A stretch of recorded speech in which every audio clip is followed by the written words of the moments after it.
Going on today, so if you can believe it, and I still can't, I still cannot believe it. It is like, it's like a fucking bad dream, a nightmare scene, something, crazy meme. I just can't believe it's happening to me, and it happened to me, is that a month ago, the whole month has passed.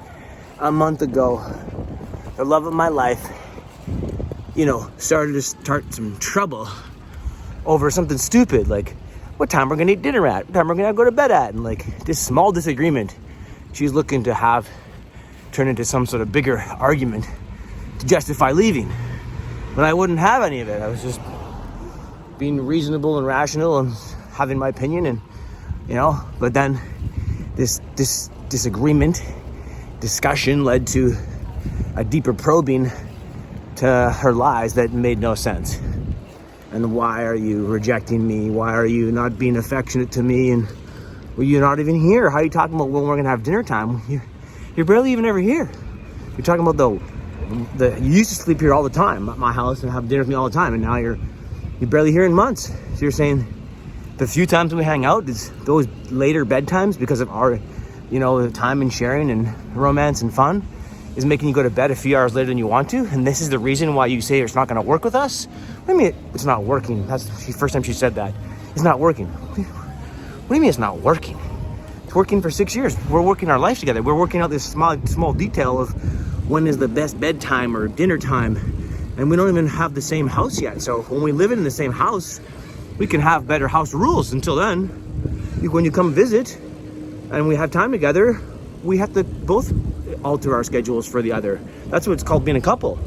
But no, she wanted to keep arguing, and then I said, well, fine, then tell me about your relationship with your professor. At which point she lied, and then I said I denied all those lies. At which point she said, you're right, I lied. And she leaves me. Now, if you're paying attention to this channel, you know all that. I'm sorry for repeating it. If you're new here, that's the cruel heart of a woman that decided to sleep with her professor as opposed to love me after 6 years. And he's married with children, so he's just using her. And it's been a month now. A month today, a month tonight, on this eve, is what I can't believe that she left. And I'm still bereft, and I'm still in total disbelief. Hang on, I got a bike here. When I first came to the gym today, I thought I was just gonna be strong and, listen to some Rage Against the Machine and carry on. And then in the training room, I heard this song from like the 80s. And it says something like, I've been living on the edge of a broken heart and don't want to fall. I don't want to crawl. I've been living on the edge of a broken heart. Don't wonder why. Don't you wonder why I gotta say goodbye? And like that made me feel like heart, so hard, so hurt. Some 80s song. Oh, why you gotta say goodbye? And then I asked the man, I'll do this thought after that guy's too loud. Okay. And then I was talking to the manager and he told me about Teddy Swims. So Teddy Swims' lyrics said, I said I would die for you, baby, but I can't take this pain no more. I thought I was willing, but tonight I saved my life when I showed you the door. I don't want to lose you, baby. I don't want to play this game no more. I thought it would kill me, but tonight I saved my life when I showed you the door. Man. You should never have left that night a month ago. You should never have left.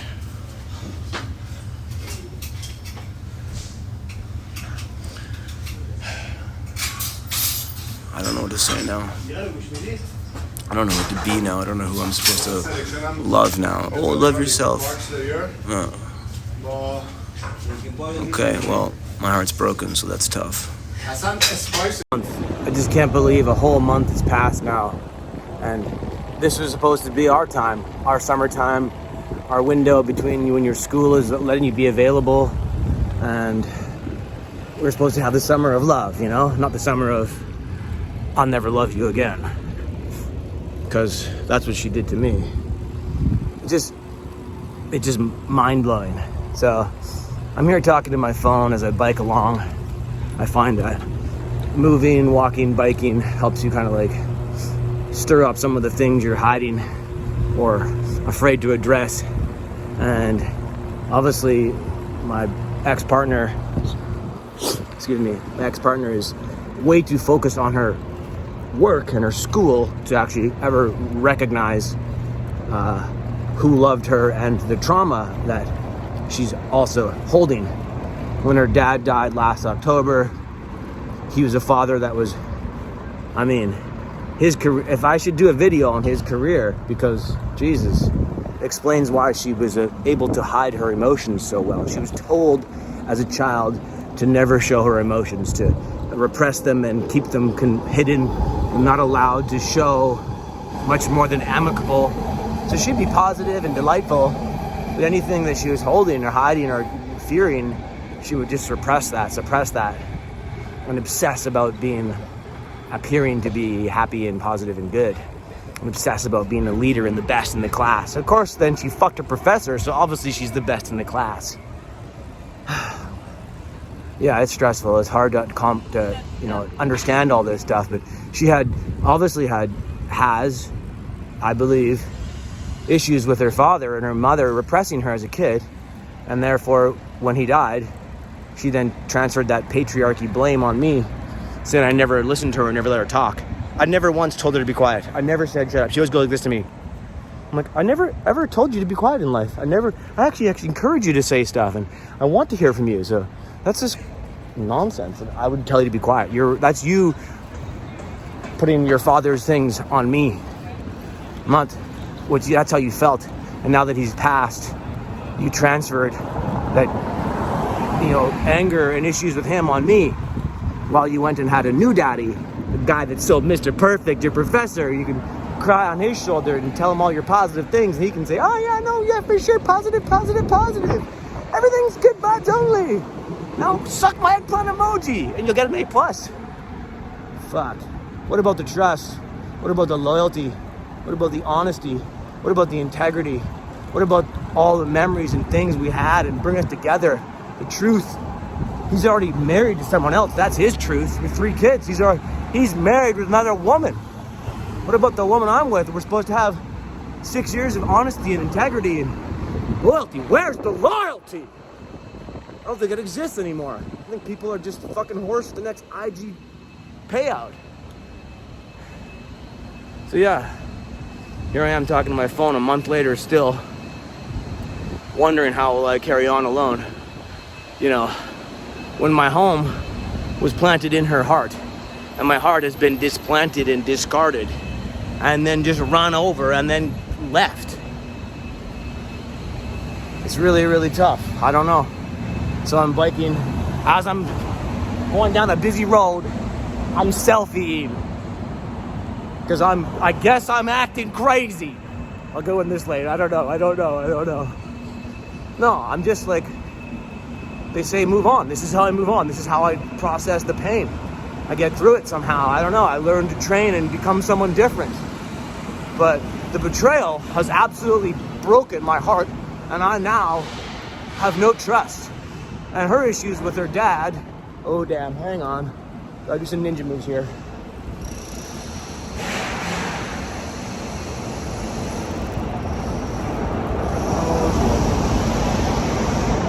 Oh yeah, now we're trapped. Roadblock.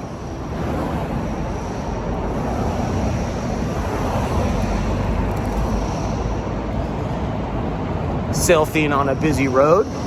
Selfie therapy on a busy road. That's how we rode the damages of the past. But if we can't talk about it, then we're just going to continue living it. So she's abandoned it and rejected it and tried to project it all on me. Okay, I'll take ownership for where I could have been better, and I'll investigate those thoughts and those memories and those behaviors that I need to try and correct. And I've been doing that over the course of our relationship, mind you, over and over again, always trying to improve for the betterment of each other. So now here we are, a month later. I'm riding along, talking to my phone, alone, wondering, Where is the love? Like the Black Eyed Peas song. Where is the love? You know? Where is it?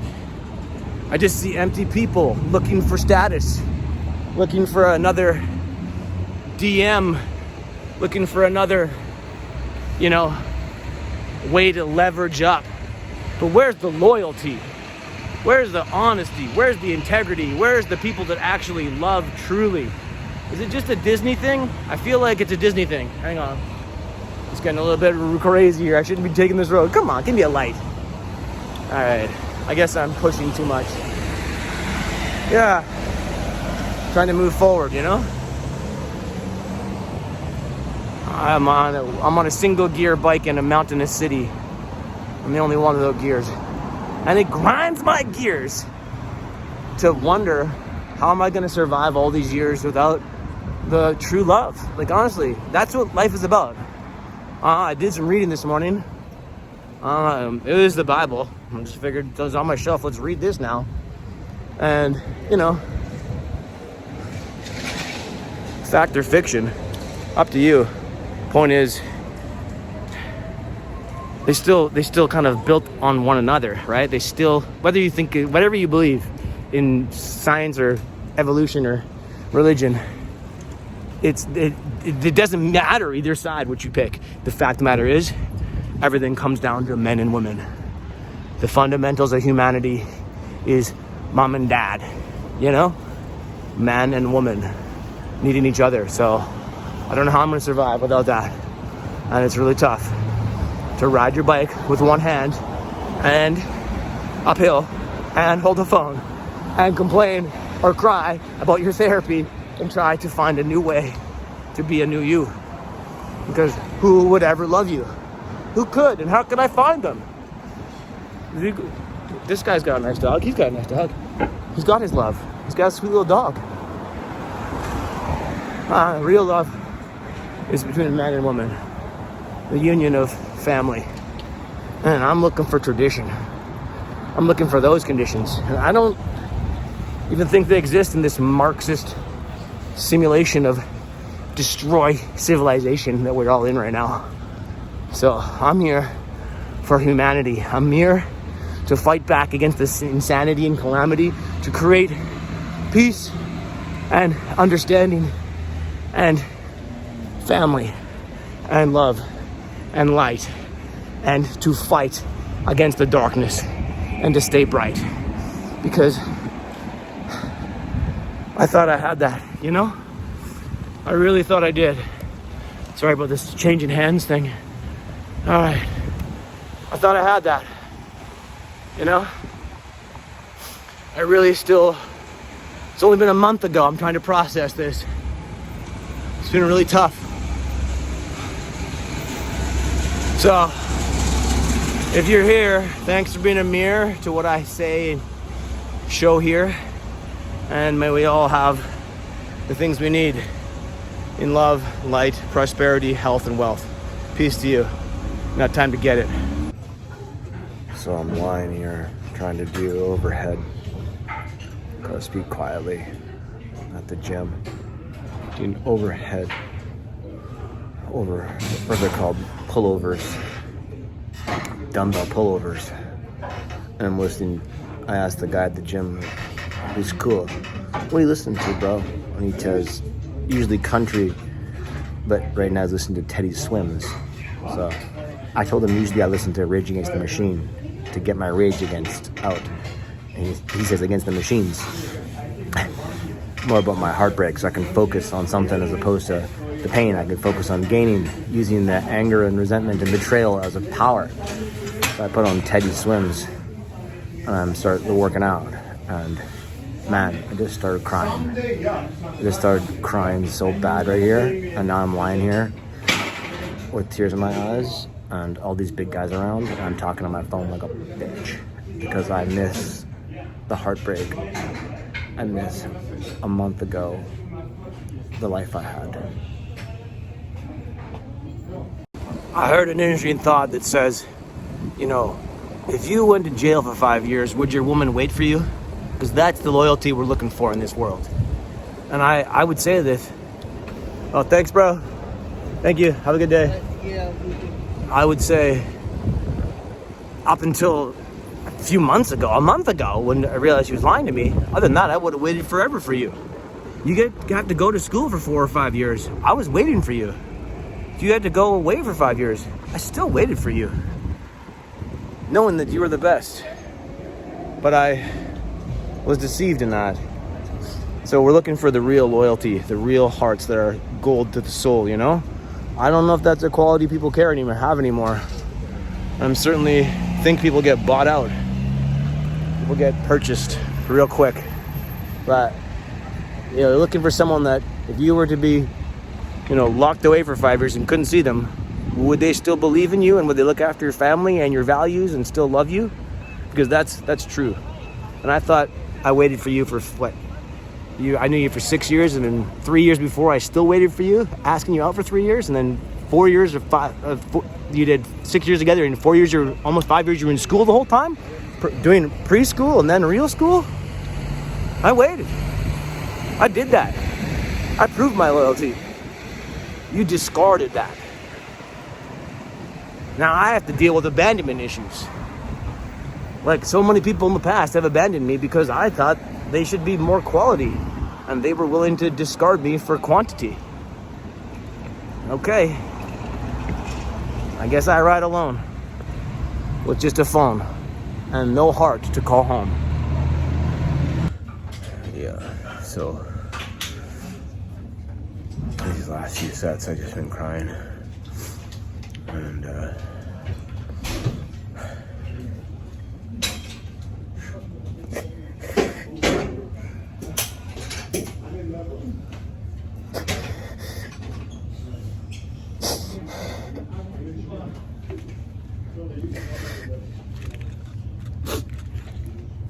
sorry, we're supposed to be tough at the gym.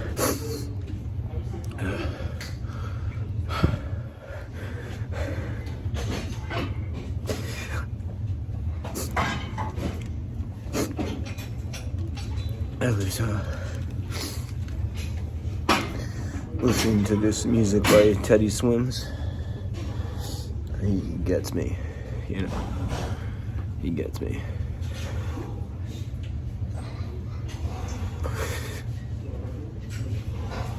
I just don't understand. I don't understand why you could be my best friend and love me, and then not love me and not be my best friend. I don't understand. I understand that you lied to me and you cheated on me. But I don't understand how love could be so cruel.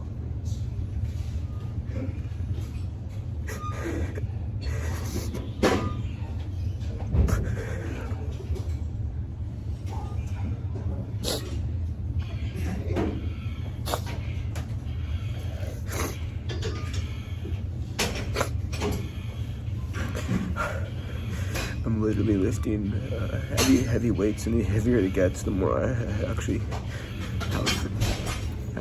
have cheers for you, because of all the years that we loved each other. You can't be here because what you did.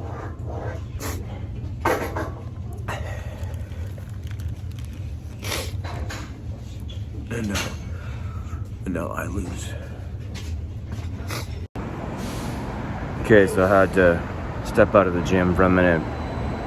I was feeling too vulnerable and emotional and hurt, and I was using that to lift heavy and to train out the pain, to reframe my mind to be someone better, and I just don't understand. I'm sorry that I'm still crying about it. I don't understand. How could you do that to me and us and all we had and are and were and could be? There's so many good times in those 6 years. Why did you do that to make us break apart? Like, Because your professor convinced you that he's better and that he's married with 3 kids. So what's he better for? He's better for business. She still could have had that business. There was no business to turn that into a private sexual relationship. That's no business of his. So I don't know what ethics course you failed in, the 2 of you, but you failed miserably. And now I have to deal with your failing ethics. And my heart has to pick up the pieces of things that you guys shattered as you guys carry on in your coursework and your continued romance with each other. He's married with 3 kids, by the way. How great will he be for you? But you'll get an A+ in course, you know, and you'll sleep your way to the top. How ethically beautiful and poetic, as long as you slit my throat along the way, because you did that. You did that. And I'm angry about it, and I'm hurt about it, because why shouldn't I be? And I'm also really missing you. How fucked is that? So heartbreak is the cruelest thing when it comes from betrayal from someone you love the most. Because you love them, then you have to hate them, and you have to want them, and you have to let them go, you have to hold them tight, and you have to release them, and you have to think about them day and night, but they can't be there for you, and they're not going to be, and so fucked up. So fucked up. I don't know why you would do that to someone you love. I don't know why you would do that. Why would you fucking be so selfish? Because he offered you a position. Thank you for the position. And this is where it's professional. And that is where it's private and not professional. Now, I'll keep the position, because if you say anything, I will fucking put you in a bad position with your peers. See how if he uses sex for his advantage, you can say, no, that's not, I don't consent to that. And the fact that you made that preposition, I can now preposition you later, so we'll keep this between us. And I'll still keep my job, thank you. As opposed to allowing that fucking person to infiltrate your mind in friendship. But he did it slowly. He did it slowly, the classic con. Oh, we're friends, we're hanging out, we're buddies, we're just doing jiu-jitsu, we're just playing with my shuttlecock at badminton. However that came in and about, all of that, you should be wary. You should be wary if you're out there with your partner. If your partner is having relationships with someone of the other gender, yeah, you should be wary. You should be wary. You should be territorial. It's like keys to your car, as they say. Yeah, you trust the security of your car, but don't fuck with my car. You see someone walking up to it, excuse me, get away from my car. Yeah. I didn't know that. I was respecting the guy around her car, because I figured it was professional and uncool of me to walk into her fucking schooling and tell her professional, tell her teacher, you want to keep this professional or not? I should have. And now look at me. Brokenhearted, alone, talking to my phone in the middle of a fucking workout among all these big, tough people. I feel like I'm the weakest one. And I'm the loneliest one. And I just want the one person I love the most to understand how badly she broke me. And she'll never see this channel. She'll never know. She doesn't even think about this. She just goes on with her classwork and her tour, and she just goes back talking to her professor. And she won't even allow time for this in her head. She'll take a few moments and then she'll move on. And I know that because her last message was, I hope you're okay. Okay? How could you be okay? You're not asking, that's not reality. 6 years you lie and cheat on me and leave me for dust, and you think I'm okay? What ethics of morals and heartbreak and emotional depth are you fucking lacking to understand that no one would be okay if I love you and you just brutally fuck me and leave? Sorry, that's not okay. And to say that you're okay is just that wordplay, that using that things is so void of actual depth and reality. I can't believe someone would suggest, are you okay? I'm okay? Yeah, I'll prove to you how fucking okay I am. But you won't see it. You won't be there. You're not checking in. You don't care to watch our relationship repair or decay. You've left because you think you can get better with your professor. That was fucking cheap sellout move.